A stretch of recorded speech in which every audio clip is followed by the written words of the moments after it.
हम यहीं थे और यहीं रहेंगे, हम कहीं नहीं जाने वाले। और ये मेरी बात चल रही है अभी बड़े वाले भाई से, काफ़ी देर मेरी बात होती रही, उसको काफ़ी टाइम मैंने उसको समझाया, जो कि हम अभी लोडिंग के आगे खड़े हुए हैं, थोड़ी देर बाद थोड़ा सा इधर आ जाएंगे। तो बहुत देर बातचीत होती रही हम लोगों के बीच। हालांकि उसने अच्छे से बात की, समझदारी से बात की। उसने यही बोला कि अब मुझे भैया एक बात बताओ, आपकी बहन आपको फ़ोन करेगी तो आप मदद करेंगे कि नहीं करेंगे। मेरे को यही बोला गया कि तू मदद कर रहा हो मेरी तो कर दे, नहीं तो कोई बात नहीं है। तो भाई कौन भाई होगा जो अपनी बहन की मदद नहीं करेगा। करना भी चाहिए, लेकिन एक फ़र्ज़ ये भी बनता है कि दोनों तरफ से बिठा के समझाया भी जा सकता था। लेकिन जो भी है ठीक है उन लोगों की सोच के हिसाब से। लेकिन हालांकि उसने कोई भी गलत बात नहीं की, बहुत अच्छे से बात की उसने मेरे को। उसने भी बताया कि भैया वो सब ठीक हो जाएगा, तो फिर देखेंगे, कोई दिक्कत नहीं है। Hello everyone, welcome and welcome back to my channel Beena blog. तो आप सभी लोगों ने पड़ोसी भाई का वीडियो देखा होगा और मैंने भी देखा था कल पड़ोसी भाई का वीडियो, मगर मैं उसमें ना वीडियो नहीं बना पाई। थोड़ा तबीयत खराब थी, थोड़ा डिप्रेशन भी था, इसी कारण मैं वीडियो नहीं बना पाई। तो मैंने कहा यार ये लंबा खिंच जाएगा ये डिप्रेशन वाला कांड, तो आज ही इस पे वीडियो बनाती हूँ, थोड़ा बता देती हूँ क्या है। तो यहाँ पे जो पड़ोसी भाई का वीडियो आया था और उन्होंने जो सीसीटीवी फुटेज डाली थी यहाँ पे, वो इसलिए डाली थी, जो फ्लैपी गर्ल की सीसीटीवी फुटेज डाली थी जब वो घर से निकल रही थी शिवपुरी का। तो उनका जो बाहर जो ट्रक वगैरह था सामान को लेने, वो सब दिख रहा था उसमें। तो इसलिए डाला था उन्होंने क्योंकि ना उनको बहुत ट्रोल हो रहे थे वो सोशल मीडिया पे, और लोग उनको भर भर के गाली दे रहे थे, जो कि इस फ्लैपी गर्ल के सपोर्टर थे, अंधभक्त थे। लोग यही बोल रहे थे कि तुम्हारे कारण ही ये सब कुछ हुआ, जो इतना कांड हो गया ना सोशल मीडिया पे, जो ये कंट्रोवर्सी चल रही थी, जो फ्लैपी गर्ल ने इतना तमाशा किया, पड़ोसी हमारे घर में क्यों जाता है, सबके ने सब प्रॉपर्टी के कारण बोल रही थी, जो कि सब प्रॉपर्टी के चक्कर में। तो वहां पे उन्होंने अपनी जो सच्चाई थी वो रखी है सोशल मीडिया पे, मगर आज तक उन्होंने रखी नहीं थी। आज तक वो गाली खा रहे थे।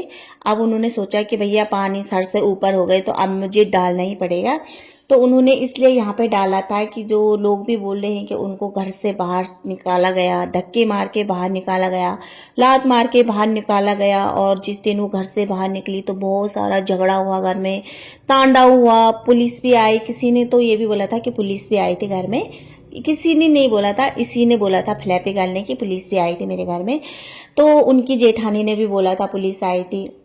तो बहुत सारे कांड थे लोगों का, ये भी काम माम कहना था कि जो घर से बाहर निकाला, दादी दादियों को बच्चों की याद नहीं आई, छोटे छोटे मासूम को घर से बाहर निकाल दिया, अपने खून की याद नहीं आती, अपने खून को बाहर निकाल दिया, दूसरा खून को अपने पास बुला रखा।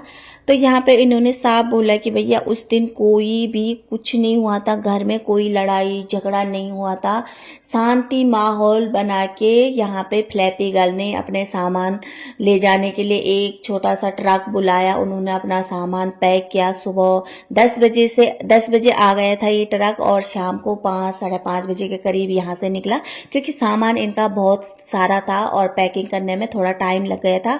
और ये लोग जो गए थे वो दूसरी गाड़ी में गए थे। और उसके बाद इन्होंने ये भी बोला कि भैया के साथ मेरी बात हुई थी बहुत देर तक, इसके भाई के साथ। तो यहाँ पे बातें कर रही थी, मैंने यही बोला कि ये ठीक नहीं कर रही, सुलझा दो अपने घर को जो भी है। तो भैया ने बोला कि मैं क्या कर सकता हूँ, मेरी बहन ने मुझे फोन करके बोला कि तू आ रहा कि नहीं आ रहा मुझे लेने, मेरी मदद करने, तो आता तो ठीक है, नहीं तो मैं अकेली वो कर, तो मैं क्या करता। बहन ने फोन कर दिया। तो भैया ने भी यही बोला था कि धीरे धीरे सब ठीक हो जाएगा, मगर यहाँ पे उन्होंने ये भी बोला था जो पड़ोसी भाई हैं कि इनके भाई ने मुझे गलत शब्द का प्रयोग नहीं किया। यहाँ पे कुछ ने बहुत अच्छे से बात कर रहे थे, तमीज से बात कर रहे थे।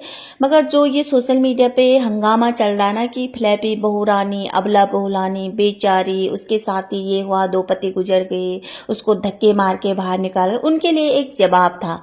मतलब उनके लिए दिखाने के लिए उन्होंने ये फुटेज डाली थी सीसीटीवी की, ताकि इन भक्तों को पूरा तरह से यकीन हो जाए कि भैया किसी ने उनको धक्के मार के नहीं निकाला, वो खुद अपनी मर्जी से गई है।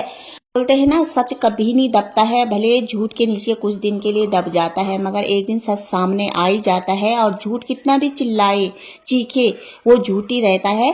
तो यहाँ पे आप सच सामने आ गया है। देखा होगा कि जो फ्लैपी गर्ल है वो बिल्कुल अपनी मर्जी से घर छोड़ के गई है, ना उसे किसने निकाला, ना धक्के मार के निकाला, अपनी मर्जी से गई है। तो यहाँ पे बात क्लियर हो गई है। और आप दूसरी बात करते हैं उनकी ड्रेस को लेकर। जो ड्रेस उन्होंने गाँव जाने के लिए पहनी थी, तो उस ड्रेस को लेके वो बहुत नेगेटिविटी के शिकार हो रही है। लोग उन्हें भर भर के नेगेटिव कमेंट कर रहे हैं। जो उनके सपोर्टर हैं वो भी कर, जो उनके सपोर्टर नहीं है वो तो कर ही रहे हैं, मगर जो उनके सपोर्टर हैं वो भी यही बोल रहे हैं कि अगर आप वो ड्रेस नहीं पहनती, उसकी जगह पे आप कुछ पहनती तो आप बहुत अच्छी लगती। और गांव का माहौल में ऐसी ड्रेसें नहीं पहनी जाती है। तो इनकी ड्रेस को लेकर मैं कोई भी कमेंटमेंट नहीं करूंगी, वो उनका आपसी मामला है भाई, वो जैसा पहनना चाहती है पहने, जैसा खाना चाहती है खाए, हम इसमें कुछ नहीं बोल सकते हैं। मगर इतना जरूर बोलूंगी मैं, क्योंकि जैसा देश वैसा भेष। मगर हम मंदिर जाते हैं, मंदिर के हिसाब से कपड़े पहनते हैं, पार्टी में जाते पार्टी के हिसाब से कपड़े पहनती, गांव में जाते गांव के हिसाब से कपड़े पहनते, और शहरों में रहते तो शहर के हिसाब से कपड़े पहनते। तो मैं यहाँ पे इतना ही बोलूंगी, अगर वो गांव जा रही थी तो उन्होंने गांव के हिसाब से कपड़े पहनते, अगर वो जीन्स टॉप भी पहनती ना तब भी चलता। मगर जो कपड़े उन्होंने पहने थे वो कपड़े मुझे भी बकवास लगे, कुछ अच्छा नहीं लगा वो कपड़े। तो इसमें मैं कुछ नहीं बोलना चाहती यार, उसकी मर्जी है। मगर हाँ, लोग बोल रहे हैं, नेगेटिव कमेंट कर रहे हैं, ट्रोल कर रहे हैं बहुत सारे उसको, क्योंकि सब यही बोल रहे हैं। तो गांव में गई थी तो गांव के माहौल के हिसाब से जाती है। और पता क्या है, गांव में भी गई थी तो गांव में भी ये वही दिखा रही थी कि देखो मैं कितनी फेमस हूँ, मैं कितनी मॉडलिंग हूँ, आप ऐसे रह रहे, मतलब ये जताने की कोशिश कर रही थी ये गाँव में लोगों को। और इनकी माँ भी गई थी गाँव में, तो इनकी माँ बिल्कुल सिंपल साड़ी पल्लू उल्लू लग जैसे लोग जाते हैं, जैसे वो रहती है गांव में, तो उस हिसाब से गई थी। तो माँ एक बार समझा तो लेती अपनी बेटी को, कम से कम जब तुमने ससुराल से बाहर निकालने का पूरा प्रयास किया, दूसरी जगह रखने का पूरा प्रयास कर रखा है तुमने, तो इतना भी संस्कार देती माता जी कि बेटा गांव जा रहे, गांव में ये कपड़े अच्छे नहीं लगे, भले वो अपनी मर्जी की मालकिन है, मगर इतना तो सुनती होगी वो। जब उन्होंने तुम्हारी सुनी, अपना घर तक छोड़ दिया, अपने बुजुर्ग सास ससुर को भी छोड़ दिया, सास ससुर की भी बेइज्जती कर दिया सोशल मीडिया, और अपने मरे हुए पति की भी उन्होंने यहाँ पे बेइज्जती कर दिया, और दूसरे पति राजवीर की उन्होंने भी यहाँ पे बेइज्जती कर दिया कि उन्होंने पैसों के लिए मुझसे शादी करी थी। तो भैया ये तुम्ही ने तो भड़काया होगा उसको, और लगा मुझे तुम्ही ने भड़काया, क्योंकि उस दिन के लाइव में जो तुमने पीछे से 2-3 वर्ड बोले ना, शब्द बोले, उसको देख के लगता है कि इसमें तुम्हारा ही हाथ है घर से निकालने का। मतलब बोलते हैं ना, बहुत सारे लोग बोलते हैं कि बहुत सारी बेटियों का ससुराल इसी नहीं बसता है कि उनकी ससुराल घर तोड़ने में उनकी माँ का हाथ है।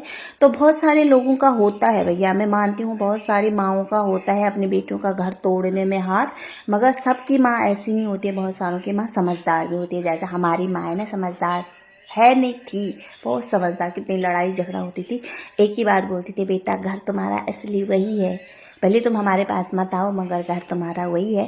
तो ऐसे संस्कार देते ना अपने बच्चों को। तो भैया आज का वीडियो यहीं पे एंड करते हैं। अगर वीडियो अच्छा लगा तो प्लीज़ लाइक सब्सक्राइब और कमेंट जरूर करना, और तब तक रखना अपना ध्यान। बाय।